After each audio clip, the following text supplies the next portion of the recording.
Sir, मेरा नाम अमन पांडे है, मैं टेक में आजमगढ़ का। अमन जी, और आप आजमगढ़ के रहने वाले हैं। अमन जो है आपने 12th पीसीएम के बाद बीसी करा, बीटेक करा, बीए करा, क्या करा आपने? जी सर, मैंने 12th पीसीएम के बाद डिप्लोमा किया, डिप्लोमा इलेक्ट्रिकल इंजीनियरिंग। ठीक है, और वो उसके बाद अब बीटेक कर रहे हैं। बीटेक करा, बीटेक का ट्रेड क्या है आपका? Electrical engineering. इलेक्ट्रिकल है। तो अमन, यही आपका पहला फॉर्म रहा टेक्नीशियन में, किससे पहले नहीं, भरा था? इससे पहले जब डिप्लोमा कर रहे थे सर, तो उस समय आया था फॉर्म नया तो कर दिए। पिछले साल वाला टेक्नीशियन। ठीक है, तो उसमें क्या रहा? उसमें कम नंबर था। उसमें नॉर्मली आपने भर दिया तो ऐसा कोई तैयारी नहीं नहीं था। था। ठीक है, तो टेक्नीशियन ही आपने सोचा कि 12th पीसीएम है तो हमारे पास एनटीपीसी का 12th लेवल भी है और भी कई सारे हैं, तो ये सर फिल किए थे इसके पहले वाले में, उसमें एक नंबर से सीबीटी 1 रह गया, जो एनटीपीसी 12th पिछले बार आपने भरा था। ठीक है, और इस बार आपका कितना फॉर्म भरा आपने? इस बार भी भरा है गोरखपुर से। गोरखपुर से भरा, तो जाने पेपर देने के पेपर हो गया? जाएंगे सर, अभी डेट नहीं आई है, अभी डेट यानी कुल मिला के 15 तारीख के बाद ही है। ठीक है, तो टेक्नीशियन ग्रेड 3rd में 91 नंबर आए, तो अंदर से था ये। पहले नॉमिनेशन में कितने बढ़े आपके? जी सर, मेरे 6 नंबर नॉमिनेशन बढ़े, यानी कठिन वाला पेपर आपका था जी, 9th का 3rd शिफ्ट। ठीक है, तो 91 नंबर जब आया तो अंदर से भरोसा हुआ क्या हो जाएगा सिलेक्शन की? अभी भी डर था कि पता नहीं हो पाएगा कि? पहले जब रिजल्ट आया तो पहले कट ऑफ आया सर, उसे देखें तो यकीन नहीं हुआ कि होगा। आप कहा जाने दो। हाँ, नहीं चेक करे, बहुत मतलब हड़बड़ाहट होने लगी।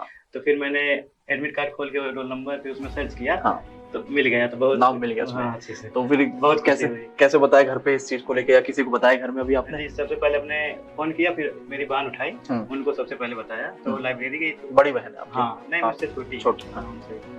फिर वो घर गई, फिर मम्मी को बताया कि मम्मी काली। फिर अपने सीनियर एक सर हैं, उनसे ज्यादा लगा, मेरे पार्टनर हैं, तो उनको बताया। और भैया एक है जो पार्टनर सर है, सीनियर सर हम कहते हैं, मतलब सीनियर है हमारे। यार अमन, इस पूरी तैयारी में जैसे मान लीजिए आपने तैयारी करी, शुरुआत करी, एमडी क्लासेस से मुलाकात आपकी कब हुई, कैसे आपने शुरू किया? जी सर, जब मैं 2025 में जब आया प्रयागराज, तो हमारे सर जो सीनियर थे वो पहले अभी क्लास करते हैं, अभी भी करते हैं। अच्छा। तो उन्होंने हमें बताया कि मैं आप बढ़िया पढ़ाते हैं, तो मैंने आपका देखा, फिर बढ़िया लगा तो वही कर। ठीक समझ में आया था सब?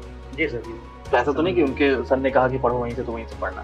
जैसे वो बताएं, हम आप देखें तो मुझे अच्छा लगा तो पढ़े।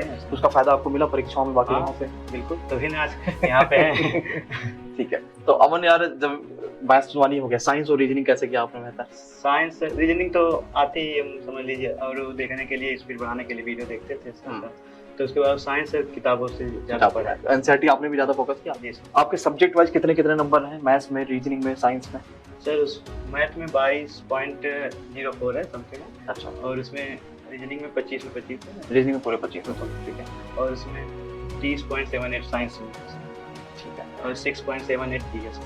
और मैथ्स जो है वो कैलकुलेटिव भी रही थी इस बार? बहुत ज्यादा सर। तो फिर उसमें कैसे 22 नंबर आए आपके?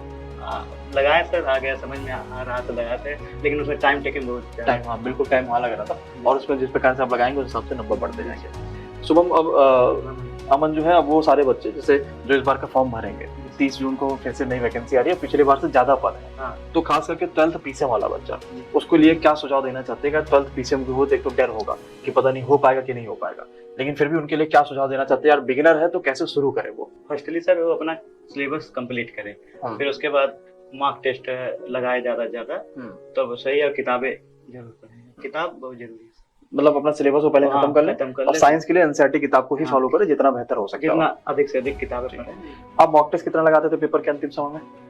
मॉक टेस्ट हम बहुत लगाए सर। कितना? तो 2-3 एक दिन में लगाते थे फुल टेस्ट अंतिम के 1 महीने में। तो उसमें नंबर कितने आते थे आपको? लगभग 85 to 90। और प्रीवियस ईयर थोड़ा सरल, मतलब इजी क्वेश्चन था, पेपर था। इस बार थोड़ा हार्ड है, तो उसमें 85 to 90 आते थे, वही सेम उसमें। हाँ, यानी ये देखा भी गया कि भाई मॉक टेस्ट में आपके जितने नंबर आते हैं नियर अबाउट वही हो जाता है ना, उससे बहुत आगे पीछे देखने को नहीं मिलता।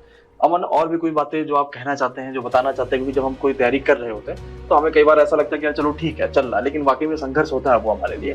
तो कोई बातें जो कहना चाहते हो? कि आप इलाहाबाद रह के पढ़ाई करते थे और बहुत मुश्किल होता है कि घर पे भी लड़का बोझ ही होता है जब तक नौकरी नहीं लगती है, तो कैसे आपने इसको मैनेज किया?